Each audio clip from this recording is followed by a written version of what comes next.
નમસ્તે મિત્રો, હું બીના નંજાર. આપણે ધોરણ 9માં વિષય સામાજિક વિજ્ઞાનની અંદર આજે એકમ 10 નો ભાગ 1 જોશું, જેનું નામ છે સરકારના અંગો. મિત્રો, આપણે ભારત દેશમાં રહીએ છીએ તો ભારત દેશની સરકાર અંગે તથા તે કેવી રીતે કાર્યરત છે તેના અંગે પણ આપણી પાસે તેની જાણકારી હોવી અનિવાર્ય છે. તેથી આ એકમ તે પણ એનો મહત્વપૂર્ણ ભાગ છે. શરૂ કરીએ. પ્રસ્તાવના જોઈએ તો ભારત દેશમાં સરકાર છે તેના 3 અંગો છે: ધારાસભા, કારોબારી અને ન્યાયતંત્ર. આ 3 અંગો છે. તમને એક વાક્યના પ્રશ્નોમાં પૂછાઈ શકે છે. જે હું બોલું તમે એની નોંધ કરી શકો છો બુકમાં, જેથી તમારા પ્રશ્નો પણ એની સાથે સાથે તૈયાર થતા જશે. આ 3 અંગોની રચના કેવી રીતે થાય છે, તેઓ શું કાર્ય કરે છે, તેની સત્તાઓ કઈ કઈ છે, પછી તેના આસપાસના અરસપરસના સંબંધો કેવા છે, તેના વિશે આપણે આ એકમની અંદર અભ્યાસ કરશું. તો રાજ્યના જે મૂળભૂત હેતુઓ છે તેમાંનો એક હેતુ છે કાયદો અને વ્યવસ્થાની જાળવણી દ્વારા લોકોની સુખાકારી અને સલામતી સાધવાનું. તે લોકોનું સર્વતોમુખી કલ્યાણ સાધીને તેમના સ્વતંત્ર અને મૂળભૂત હકોનું પણ રક્ષણ કરવાનું છે. ત્યારબાદ રાજ્યના ગતિશીલ વિકાસની સિદ્ધિ અર્થે સરકારના 3 અંગોમાં ધારાસભા, કારોબારી અને ન્યાયતંત્ર વચ્ચે પરસ્પર ઐક્ય, સહકાર અને સંકલન સ્થાપિત કરીને સરકાર અસરકારક અને કાર્યક્ષમ શાસન કરી શકે છે. તો આ બધું આપણે જોઈએ તો કે એક રાજ્ય અથવા એક દેશ છે, તેના જે 3 અંગો છે ધારાસભા, કારોબારી અને ન્યાયતંત્ર, તેની વચ્ચે અરસપરસના સંબંધ કેવા છે, કેવી રીતે એક સાથે મળીને આ 3 અંગો છે તે કાર્ય કરે છે, તેના વિશે વિગતો જોવાનું છે આપણે. ભારતીય બંધારણમાં ધારાસભા એટલે કે સંઘ એટલે કે કેન્દ્ર કક્ષા એટલે કે દિલ્હી, ત્યાં સંસદ અને રાજ્યોમાં વિધાન ગૃહો, કારોબારી એટલે કે સંઘમાં કારોબારી કે સંઘ આવે એટલે કે કેન્દ્ર, તેની અંદર રાષ્ટ્રપતિ, વડાપ્રધાન અને પ્રધાનમંડળ અને તેનું કાર્યાલય તથા વહીવટી તંત્ર, આ બધું છે તે ધારાસભા એટલે કે કેન્દ્ર કક્ષાએ શું આવેલું છે તેના વિશે છે.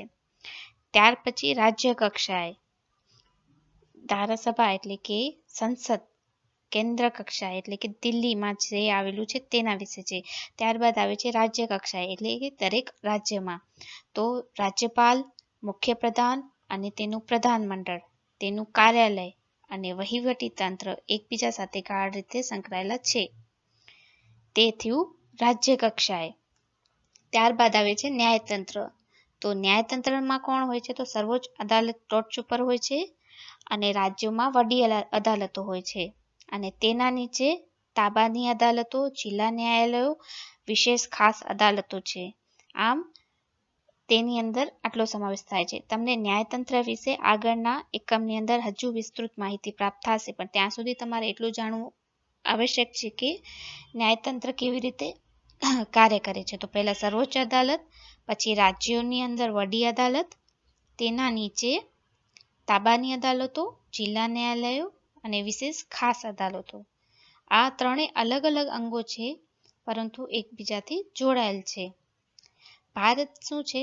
જુદા જુદા જે ઘટક રાજ્યો છે તેનું બનેલું એક સંઘ રાજ્ય છે. કોઈ પણ ઘટક રાજ્ય સ્વતંત્ર અને સાર્વભૌમ નથી, પણ ભારતની જે સંસદીય પ્રણાલી છે તેની સાથે જોડાયેલ છે. તો રાજ્યની સત્તા સરકાર અને કેન્દ્રની સત્તા સરકાર બંને એકબીજા સાથે જોડાયેલી છે, પરંતુ ન્યાયતંત્ર છે તે એ બંનેથી અલગ છે, જેના વિશે હવે આગળ આપણે જાણશું. સત્તા વિશ્લેષણનો સિદ્ધાંત. રાજ્ય વતી સરકાર જે કાર્યો કરે છે તે એકબીજાથી જુદા હોય છે. 3 અંગોના કાર્યો એકબીજાથી ભિન્ન તથા દરેક કાર્યમાં વિશેષ પ્રકારની નિપુણતાની જરૂર પડે છે. એટલે કે જુદા જુદા અંગો દ્વારા જુદી જુદી વ્યક્તિઓ દ્વારા કાર્યો થવા જોઈએ, અને છેલ્લે દરેક અંગે પોતાનું અલગ કાર્ય કરવું જોઈએ. એટલે કે કેન્દ્ર સરકાર, રાજ્ય સરકાર અને ન્યાયતંત્ર આ 3 કાર્ય કરે છે, પણ 3ના કાર્ય એકબીજાથી ભિન્ન છે પરંતુ જોડાયેલા છે. સત્તા વિશ્લેષ થવાથી સત્તાના બેફામ ઉપયોગની સંભાવના ઘટે છે. તેનાથી શું થશે કે રાજ્ય પોતાની મનમાની નહીં ચલાવી શકે, ના કે કેન્દ્ર પણ પોતાની મનમાની ચલાવી શકશે. ત્રણેય અંગોના કાર્ય થકી સરકારનો વહીવટ સરળ અને કાર્યક્ષમ બને તે માટે તેમની વચ્ચે સત્તાનો વિશ્લેષ કરવો જરૂરી છે. દાખલા તરીકે આપણે ઉદાહરણ દ્વારા તેને સમજીએ. જો તમને સત્તા વિશ્લેષનો અર્થ સમજમાં ન આવ્યો હોય તો ઉદાહરણ દ્વારા જાણીએ. તો ધારાસભાને કાયદો ઘડવાની સત્તા છે. તે તેનો દુરુપયોગ ન કરે તેથી કારોબારી અને ન્યાયતંત્રને કેટલીક એવી સત્તા હોય છે જેથી તે ધારાસભાને નિયંત્રણમાં રાખે છે. તે જ રીતે કારોબારી પર ધારાસભા અને ન્યાયતંત્ર દ્વારા અંકુશ મૂકવામાં આવ્યો છે. તે જ રીતે ન્યાયતંત્રને ધારાસભા અને કારોબારી પર નિયંત્રણ મૂકવાની કેટલીક સત્તાઓ આપવામાં આવી છે. તો આ ત્રણેય જે અંગો છે સરકારના કે દેશના, તો ત્રણેયને એકબીજા ઉપર નિયંત્રણ મૂકવાની સત્તાઓ આપવામાં આવી છે. તે આ ફકરાની અંદર કહેવામાં આવ્યું છે. સાવ સરળ બાબત છે. હવે એક એક કરીને જોઈએ. તો પહેલું છે ધારાસભા. તો ભારત સંસદીય લોકશાહી ધરાવતું પ્રજાસત્તાક રાષ્ટ્ર છે. આ તમને એક વાક્યમાં પૂછાઈ શકે છે. લોકોનું પ્રતિનિધિત્વ સંઘ કક્ષાએ સંસદમાં અને રાજ્ય કક્ષાએ વિધાનસભામાં જોવા મળે છે. દેશની મહત્વની સર્વોપરી સંસ્થા સંસદ છે, જે દિલ્હીમાં છે, તમે જાણો છો. ભારતીય સંસદમાં કોણ કોણ હોય છે? તો રાષ્ટ્રપતિ, ઉપરાષ્ટ્રપતિ, રાજ્યસભા અને લોકસભા તેનો સમાવેશ થાય છે ભારતીય સંસદમાં. આટલું તમને 2 માર્ક્સમાં પૂછાઈ શકે છે કે ધારાસભા એટલે શું અને એમાં કયા કયા વર્ગોનો સમાવેશ થાય છે. હવે ધારાસભાના પણ 2 પ્રકાર છે. પહેલું છે એકગૃહી ધારાસભા. જ્યાં ધારાસભા એક જ ગૃહની બનેલી હોય છે તેથી તેને એકગૃહી ધારાસભા કહેવામાં આવે છે. પછી છે દ્વિગૃહી ધારાસભા. જ્યાં ધારાસભા 2 ગૃહોની બનેલી હોય તેને દ્વિગૃહી ધારાસભા કહે છે. કેન્દ્ર કક્ષાએ ધારાસભાનું ઉપલું ગૃહ રાજ્યસભા છે અને નીચલું ગૃહ લોકસભા છે. કેન્દ્ર કક્ષાએ. રાજ્ય કક્ષાએ એટલે કે રાજ્યની અંદર ધારાસભા, વિધાનસભા અને વિધાન પરિષદ એમ 2 ગૃહો છે. કેન્દ્રમાં જે દિલ્હીમાં આવ્યું છે તે રાજ્યસભા અને લોકસભા. જ્યારે આપણા ગુજરાત રાજ્યની અંદર વિધાનસભા અને વિધાન પરિષદ એમ 2 ગૃહો છે. મોટાભાગના રાજ્યોમાં એક જ ગૃહ હોય છે, એટલે કે વિધાનસભા હોય છે. પરંતુ અમુક રાજ્યો છે કે જેની અંદર વિધાન પરિષદ પણ આવી છે. તો એ કયા રાજ્યો છે? તો બિહાર, ઉત્તર પ્રદેશ, મહારાષ્ટ્ર જેવા કેટલાક રાજ્યો છે તેમાં વિધાન પરિષદ પણ છે. આ તમને 2 માર્ક્સના પ્રશ્નમાં પૂછાઈ શકે છે.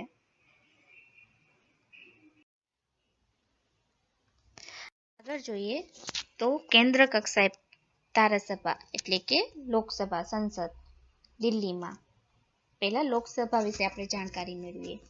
તો લોકસભા છે એ સંસદનું નીચલું ગૃહ છે. લોકસભામાં સભ્યો પ્રત્યક્ષ મતદાનથી ચૂંટાયેલા લોકોના પ્રતિનિધિઓ હોય છે.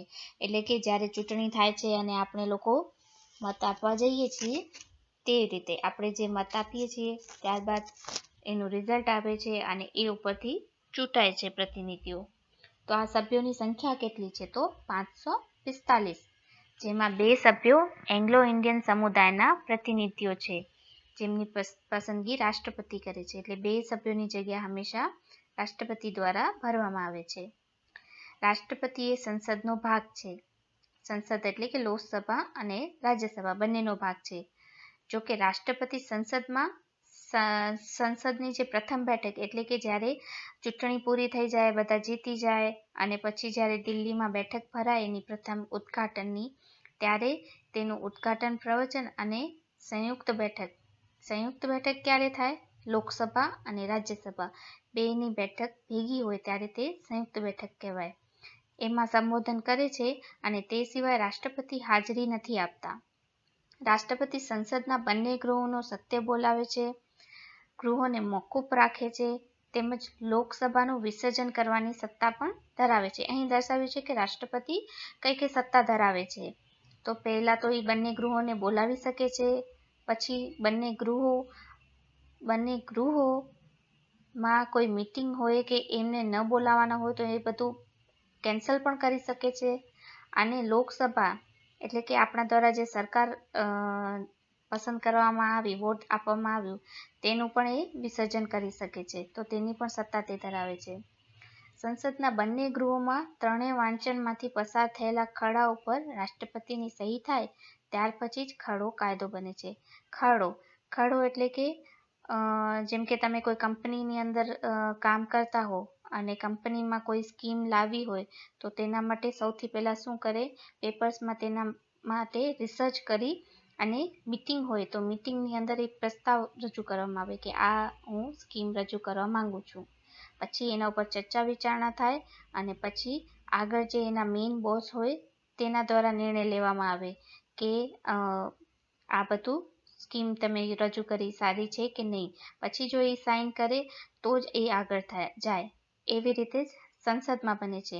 જો સરકાર દ્વારા કોઈ કાયદો કે કંઈ લાવવું હોય તો સૌથી પહેલાં તેમણે લોકસભામાં પ્રસ્તાવ રજૂ કરવાનો હોય. બધા લોકો ચર્ચા કરે. પછી શું થાય, ચર્ચા કરી અને એને રાજ્યસભામાં લાવવામાં આવે. રાજ્યસભામાં પણ સેમ ચર્ચા કરવામાં આવે અને પછી ત્યારબાદ તે રાષ્ટ્રપતિ પાસે જાય કે ત્યાં તે સહી કરે તો જ તે કાયદો બને. આ પ્રક્રિયા લાંબી છે, આપણે આગળ હજુ વિસ્તૃત રીતે જોશું. લોકસભા એ કાયમી ગૃહ નથી.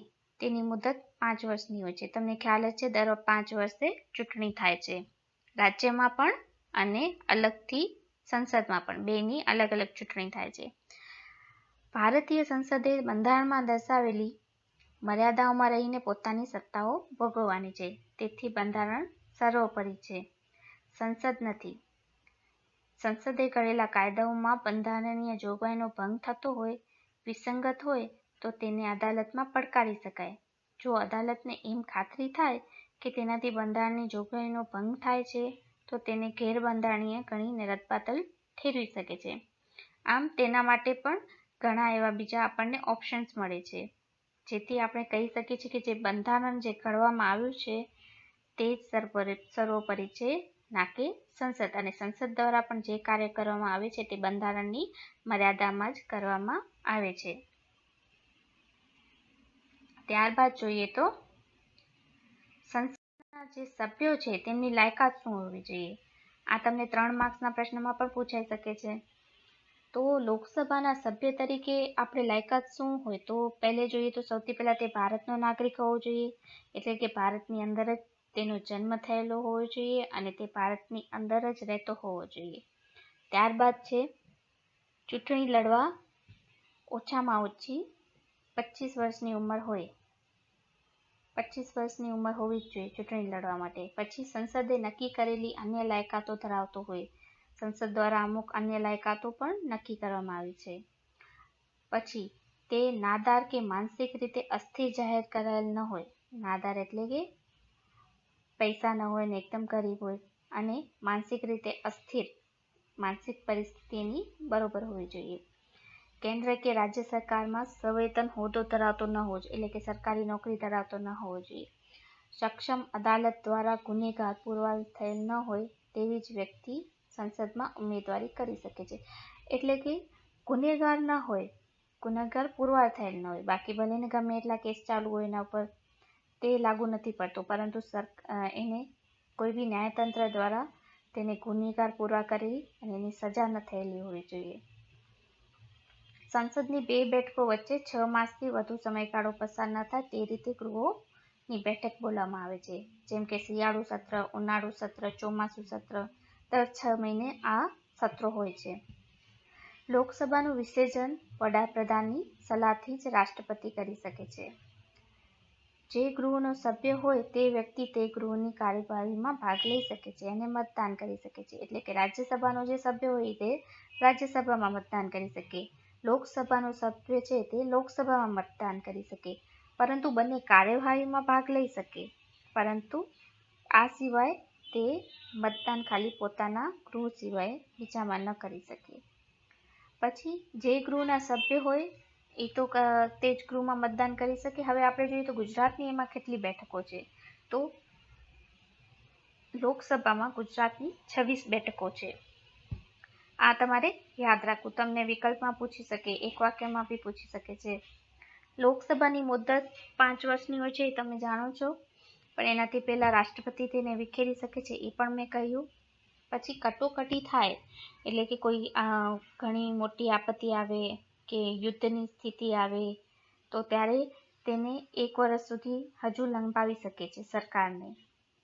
રાષ્ટ્રપતિએ લોકસભાનું વિસર્જન કર્યું હોય તો તેના પગલાંને અદાલતમાં પણ ફટકારી શકાતું નથી. તે રાષ્ટ્રપતિ પાસે સૌથી મોટી સત્તા આવેલી છે.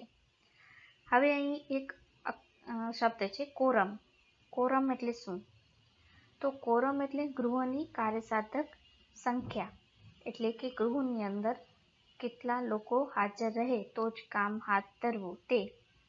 તો ગૃહનું કામકાજ હાથ ધરવા અને ચાલુ રાખવા કુલ સભ્યોમાંથી હાજર સભ્યોની સંખ્યા. જેમ કે તમે શાળાની અંદર તમે લોકો 50 જણા છો સ્ટુડન્ટ્સ. હવે 50 સ્ટુડન્ટ્સમાંથી ફક્ત 10 જ હાજર રહે તો શિક્ષક દ્વારા કાર્ય કરાવવું શક્ય નથી. તેવી રીતે જ લોકસભાની અને રાજ્યસભાની અંદર પણ અમુક ટકા સભ્યો હાજર હોવા અનિવાર્ય છે, તો જ કામકાજ ચાલુ રહી શકે. તો લોકસભામાં કુલ સભ્યો 545 છે, તો એના સંખ્યાના 1/10 એટલે કે 55 સભ્યોની ગૃહમાં હાજરી જરૂરી ગણાય છે. જો 55થી ઓછા સભ્યો હોય તો ગૃહનું કામકાજ થઈ શકે નહીં. જ્યારે રાજ્યસભામાં કાર્યસાધક સંખ્યા રાજ્યસભાના કુલ સભ્યો 250 છે, તો એ 250ના 1/10 એટલે કે 25 સભ્યો હોવા અનિવાર્ય છે, તો જ તેનું કાર્ય થઈ શકે છે. હવે જોઈએ તો રાજ્યસભા. પહેલા આપણે જોયું લોકસભા વિશે. લોકસભા પછી લોકસભાના સભ્ય હોવાની લાયકાત શું છે તેના વિશે જોયું. હવે રાજ્યસભાનું જોઈએ તો રાજ્યસભા એ સંસદનું ઉપલું ગૃહ છે. લોકસભા સંસદનું શું હતું? નીચલું ગૃહ. રાજ્યસભા સંસદનું ઉપલું ગૃહ છે. તે રાજ્યોનું પ્રતિનિધિત્વ ધરાવતું ધારાગૃહ છે. રાજ્યસભામાં 250થી વધે નહીં એટલા સભ્યોની જોગવાઈ કરવામાં આવી છે, જેમાં પરોક્ષ રીતે જે તે રાજ્યોની અને સંઘ પ્રદેશોની વિધાનસભાના ચૂંટાયેલા સભ્યો દ્વારા સપ્રમાણ પ્રતિનિધિત્વ પદ્ધતિથી ચૂંટવામાં આવે છે. એટલે કે દરેક રાજ્યના સભ્ય સંખ્યા પ્રમાણે ચૂંટવામાં આવે છે. રાજ્યસભામાં ચૂંટાયેલા સભ્યોની સંખ્યા 238 છે. ચૂંટાઈને આવેલા સભ્યોની સંખ્યા 238 છે. જ્યારે બાકીના 12 સભ્યો છે તેમની નિમણૂક રાષ્ટ્રપતિ દ્વારા કરવામાં આવે છે. તો 12 સભ્યો વિશિષ્ટતા ધરાવતા હોય છે, જેમ કે સાહિત્ય ક્ષેત્રે, વિજ્ઞાન, કલા, સાંસ્કૃતિક, રમતગમત અને સમાજ સેવાના ક્ષેત્રોમાં વિશેષ જ્ઞાન અને વ્યવહારુ અનુભવ ધરાવતા હોવા જોઈએ. જેમ કે અત્યારે રાજ્યસભાના સભ્ય તરીકે રેખા અભિનેત્રી છે, સચિન તેંડુલકર છે, જે ક્રિકેટર છે, એવા વગેરે પોતાના ક્ષેત્રમાં અનુભવ ધરાવતા લોકો તેમની નિમણૂક રાષ્ટ્રપતિ દ્વારા કરવામાં આવે છે. કોઈ એક વ્યક્તિ એકસાથે 2 ગૃહની સભ્ય રહી શકતી નથી. એટલે કે રાજ્યસભામાં પણ સભ્ય હોય અને લોકસભામાં પણ સભ્ય હોય એવી વ્યક્તિ નથી રહી શકતી. હવે એની લાયકાત શું? તો રાજ્યસભાના સભ્ય થવા માટે તે વ્યક્તિ ભારતીય નાગરિક હોવી જોઈએ, તો પહેલી શરત જ છે. તેમાં 30 વર્ષ કે તેથી વધુ ઉંમર ધરાવતી વ્યક્તિ હોવી જોઈએ. લોકસભામાં 25 વર્ષની ઉંમર મર્યાદા છે, જ્યારે અહીં 30 વર્ષ કે તેથી વધુ ઉંમર. તે નાદાર, માનસિક રીતે અસ્થિર મગજની કે સજા પામેલ ગુનેગાર ન હોવી જોઈએ, એ સેમ જ છે. પછી સરકારી સંસ્થાઓમાં સંવેતન કે નફાકારક કોઈ હોદ્દો ધરાવતી ન હોવી જોઈએ, તે પણ સેમ જ છે. રાજ્યસભામાં ગુજરાતને 11 બેઠકો ફાળવવામાં આવે છે. રાજ્યસભા એ કાયમી ગૃહ છે, એટલે લોકસભાની જેમ તેમાં 5-5 વર્ષે ચૂંટણી નથી થતી, પરંતુ રાજ્યસભાના 1/3 સભ્યો છે તે દર વર્ષે બીજા વર્ષે નિવૃત્ત થાય છે. એટલે એમાં એવું છે કે સભ્યો નિવૃત્ત પામે છે અને ત્યારબાદ નવા સભ્યોની ચૂંટણી કરવામાં આવે છે. એટલે રાજ્યસભાની અંદર વધુમાં વધુ 6 વર્ષ માટે સભ્ય તરીકે રહી શકે છે. કોઈ પણ સભ્યની સમય મર્યાદા વધુમાં વધુ 6 વર્ષ તરીકે રાજ્યસભામાં છે. આ સંસદના બંને ગૃહોના સામાન્ય રીતે વર્ષમાં 3 સત્રો મળે છે, જેમ કે અંદાજપત્ર સત્ર, ચોમાસું સત્ર, શિયાળુ સત્ર. પછી ભારતના જે ઉપરાષ્ટ્રપતિ છે તે હોદ્દાની રૂએ રાજ્યસભાના ચેરમેન છે. એટલે કે રાજ્યસભામાં જે વધુ કાર્યભાર કે વ્યવસ્થા સંભાળે છે તે રાજ્યસભાના ઉપરાષ્ટ્રપતિ. અત્યારે રાજ્યસભાના ઉપરાષ્ટ્રપતિ શ્રી વેંકૈયા નાયડુ છે. જ્યારે ડેપ્યુટી ચેરમેન એટલે કે ઉપસભાપતિની ચૂંટણી રાજ્યસભાના સભ્યો પોતાનામાંથી કરે છે. એક સભાપતિ રાજ્યસભાના ઉપરાષ્ટ્રપતિ હોય છે. જ્યારે ઉપરાષ્ટ્રપતિ ગેરહાજર હોય તો એમની જગ્યાએ કાર્યભાર સંભાળવા માટે ઉપસભાપતિની ચૂંટણી જે રાજ્યસભાના સભ્યો હોય છે તે પોતાનામાંથી કરે છે. તો રાજ્યસભાના જે પ્રથમ ચેરમેન હતા તે ડૉક્ટર સર્વપલ્લી રાધાકૃષ્ણન હતા. આ તમારે યાદ રાખો. આ પણ તમને 3 માર્ક્સમાં રાજ્યસભા વિશે પૂછાઈ શકે છે. પછી આવે છે સ્પીકર. લોકસભાનું કામકાજ વ્યવસ્થિતપણે અને ચોક્કસ નીતિ નિયમો અનુસાર ચાલે તે જોવાનું, ગૃહમાં શિસ્ત વ્યવસ્થા અને ગૃહનું ગૌરવ જણાવવાનું મુખ્ય કાર્ય લોકસભાના સ્પીકરનું છે. જેમ રાજ્યસભામાં સભાપતિ હોય અને એનું કાર્ય સંભાળે તેવી રીતે જ અહીં લોકસભામાં સ્પીકર કાર્ય કરે છે. જેમ કે તમારી શાળામાં તમારા વર્ગની અંદર તમે મોનિટર રાખો છો તમારે બધું કામ જાળવવા માટે, તેવી રીતે જ લોકસભામાં સ્પીકર અને રાજ્યસભામાં સભાપતિ હોય છે. તે પણ લોકસભાના સભ્યો પોતાનામાંથી જ ચૂંટે છે. સ્પીકર એટલે કે અધ્યક્ષ અને ઉપાધ્યક્ષ બંને. અધ્યક્ષ કોઈ પણ રાજકીય પક્ષના સભ્ય કે પક્ષનું પીઠ પર ધરાવતા હોઈ શકે છે, પરંતુ તેઓ અધ્યક્ષ પદે ચૂંટાયા પછી તેમણે ગૃહની કાર્યવાહી તટસ્થ અને નિષ્પક્ષ રીતે ચલાવવાની હોય છે. એટલે કે જ્યારે તે અધ્યક્ષ પદે ચૂંટાય છે ત્યારે તે નિષ્પક્ષ બની જાય છે અને લોકસભાનું વિસર્જન થાય ત્યાં સુધી તેની મુદત પણ પૂરી થાય છે અને નવી લોકસભાની રચના થાય ત્યાં સુધી તે હોદ્દા ઉપર ચાલુ રહે છે. એટલે કે નવી લોકસભાની રચના થાય અને પછી ફરીથી અધ્યક્ષની ચૂંટણી કરવામાં આવે ત્યાં સુધી તે હોદ્દા ઉપર ચાલુ રહે છે. પછી 14 દિવસની નોટિસથી લોકસભાના સભ્યો સાદી બહુમતીથી ઠરાવ પસાર કરીને સ્પીકરને હોદ્દા પરથી દૂર કરી શકે છે.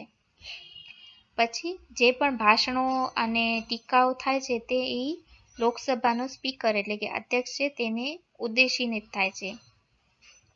પછી છે સંસદમાં બંને ગૃહમાં કાર્યવાહી અંગ્રેજી અને હિન્દીમાં થઈ શકે છે. આ ઉપરાંત જે લોકોને હિન્દી અને અંગ્રેજી ના આવડતી હોય તે લોકો માટે પણ વ્યવસ્થા કરવામાં આવી છે કે તે લોકો પોતાની ભાષામાં, માતૃભાષામાં ત્યાં બોલી શકે છે. પછી કોઈ પણ અધ્યક્ષ છે, કોઈ પણ જે સંસદ સભ્ય છે તે 60 દિવસ સુધી લોકસભામાં ગેરહાજર રહે તો તેની બેઠક ખાલી થયેલી ગણાય છે. કાસ્ટિંગ વોટ નિર્ણાયક મત. હવે ગૃહની કોઈ કાર્યવાહીમાં જ્યારે કોઈ પ્રશ્ન, બાબત કે સમસ્યા અંગે ખરડા પરની ચર્ચા વિમર્શના અંતે નિર્ણય વખતે તરફેણમાં કે વિરોધમાં સરખા મત પડે ત્યારે અધ્યક્ષ પોતાનો નિર્ણાયક વોટ આપી શકે છે. એટલે કે ટાઈ થઈ જાય, વોટ આપી અને પછી ટાઈ થઈ જાય ત્યારે જે સ્પીકર છે લોકસભાનો તે પોતાનો મત આપીને નિર્ણય કરી શકે છે. આ સિવાય તે કોઈ પણ મતદાનમાં ભાગ લઈ શકતો નથી. પછી અધ્યક્ષ એટલે કે સ્પીકરની ગેરહાજરીમાં ઉપાધ્યક્ષ ગૃહની બેઠકોનું સંચાલન કરે છે. અધ્યક્ષ અને ઉપાધ્યક્ષ બંનેની ગેરહાજરીમાં ગૃહમાં સંચાલન સંબંધે વિવિધ રાજકીય પક્ષોના પીર, અનુભવી અને સંસદીય પ્રક્રિયાના જાણકાર એવા તજજ્ઞ સભ્યોની એક સ્પીકર પેનલ તૈયાર કરવામાં આવે છે. તેના સભ્યો બંનેની ગેરહાજરીમાં ગૃહનું કામકાજ સંભાળે છે. એટલે કે જ્યારે અધ્યક્ષ અને ઉપાધ્યક્ષ બંને ગેરહાજર હોય ત્યારે સ્પેશિયલ પેનલ બનાવવામાં આવી છે, સ્પીકર પેનલ્સ, તેઓ કામકાજ સંભાળે છે. ત્યારબાદ આવે છે ખરડો વિધેયક. ખરડાને બીજું નામ છે વિધેયક. તો તે ક્યારે કાયદો બની શકે? હવે આપણે જોશું. મેં તમને પહેલા વાત કરી ને કંપનીની, કે કંપની અંદર આપણે કોઈ વાત રજૂ કરવી હોય તો તેને કેવી રીતે ઓફિસમાં મીટિંગ દરમિયાન રજૂ કરવામાં આવે છે. તો હવે આપણે જોઈએ કે આપણા દેશમાં અગર કોઈ કાયદો બને છે તો એ કેવી રીતે બને છે, તેની આખી આ પ્રોસેસ છે. તો તમને 4 માર્ક્સમાં પણ પૂછાઈ શકે છે. કાયદો બનાવવા માટેની જે દરખાસ્ત છે તેને ખરડો એટલે કે વિધેયક કહેવામાં આવે છે. સંસદ વર્તમાન કાયદામાં સુધારા કરવાનું, નવા કાયદા ઘડવાનું અને જૂના અને અપ્રસ્તુત કાયદાઓને રદ કરવાનું મહત્વનું કાર્ય ધરાવે છે. સામાન્ય ખરડો, નાણાકીય ખરડો અને બંધારણીય સુધારાનો ખરડો નીચે મુજબની પ્રક્રિયાના અંતે કાયદાનું સ્વરૂપ લે છે. હવે આપણે જોઈએ તો કોઈ પણ ખરડો છે તેને સંસદના 2 ગૃહોમાંથી કોઈ પણ એક ગૃહમાં રજૂ કરી શકાય છે, એટલે કે લોકસભા અથવા તો રાજ્યસભા. ખરડો પ્રધાન અથવા ગૃહના કોઈ સભ્ય દ્વારા રજૂ થઈ શકે છે. સંસદના બંને ગૃહોએ સુધારા વિના કે સુધારા સાથે સંમતિ આપેલ હોય તેવા સુધારાઓ સહિત કોઈ ખરડાને ગૃહ દ્વારા સંમતિ અપાયેલ ન હોય ત્યાં સુધી તે ખરડો સંસદના બંને ગૃહોમાંથી પસાર કરેલો હોવાનું ગણાશે નહીં. એટલે કે તેના સભ્યો છે તે લોકો દ્વારા સુધારા સાથે સંમતિ આપેલી હોવી આવશ્યક છે. જો સંમતિ નહીં આપેલી હોય તો તે ખરડો પસાર થયેલો ગણાશે નહીં. સંસદમાં વિચારાધીન કોઈ ખરડો ગૃહોની સત્ર સમાપ્તિના કારણે રદ થશે નહીં. એટલે કે એક શિયાળુ સત્ર સમજી લો છે, 10 દિવસનું છે, તે દરમિયાન હજી પણ તે વિચારાધીન થઈ ગયો ખરડો અને સત્ર સમાપ્ત થઈ ગયો, એટલે 10 દિવસ પૂરા થઈ ગયા, તો તેના કારણે એ રદ નહીં ગણાય. રાજ્યસભામાં વિચારાધીન હોય અને લોકસભાએ પસાર ન કરેલ હોય તો તેવો ખરડો લોકસભાનું વિસર્જન થતાં રદ થશે નહીં. એટલે કે લોકસભાની મુદત છે 5 વર્ષની પૂરી થઈ ગઈ, પરંતુ ખરડો હજી પસાર નથી થયો, પરંતુ તે રાજ્યસભામાં છે, તો ભલે ને લોકસભા પૂરી થઈ ગઈ હોય, એની મુદત પૂરી થઈ ગઈ હોય, તો પણ તે રદ નહીં ગણાય.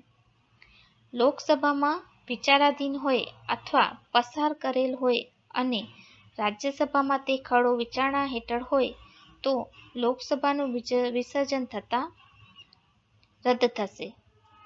એટલે કે લોકસભામાં વિચારાધીન હોય એટલે લોકસભાની અંદર હજી છે અને એમાં પસાર કરેલ છે, અને રાજ્યસભામાં તે ખરડો વિચારણા હેઠળ છે અને તો એનાથી લોકસભાનું જ્યારે વિસર્જન થાય તો તે રદ થઈ જશે. હવે જ્યારે સંસદના બંને ગૃહો વચ્ચે કોઈ ખરડો પસાર કરવાની બાબતમાં મતભેદ ઊભા થાય ત્યારે રાષ્ટ્રપતિ સંસદના બંને ગૃહોની સંયુક્ત બેઠક બોલાવી શકે છે, જેમાં ખરડો બહુમતીથી પસાર કરી શકે છે. અને આ સંયુક્ત બેઠકનું સંચાલન લોકસભાના સ્પીકર જ સંભાળતા હોય છે. એટલે ત્યારે જે ઉપરાષ્ટ્રપતિ છે તે નહીં, પરંતુ લોકસભાના સ્પીકર સંભાળતા હોય છે. એટલે કે જ્યારે બંને ગૃહો વચ્ચે મતભેદ થાય ત્યારે નિર્ણાયક તરીકે રાષ્ટ્રપતિ આવે છે. તો મિત્રો, આજે આપણે ઘણા બધા મુદ્દા જોયા. તમને આ મુદ્દા બધા થોડાક અઘરા જણાશે, પણ તમે ધીરે ધીરે એક પછી એક મુદ્દો જ્યારે વાંચશો, આરામથી સમજશો ધીરે ધીરે, તો તમને કાંઈ પણ અઘરું નહીં લાગે. નાગરિક શાસ્ત્ર છે તે ખાલી સમજનો વિષય છે. તમે જો તેને બરોબર શરૂઆતથી જ સમજશો તો તમે આરામથી અને આસાનીથી તમે પરીક્ષામાં તમે લખી શકશો. કાંઈ પણ તમને ન સમજમાં આવ્યું હોય તો મને પૂછી જ શકો છો. ધન્યવાદ.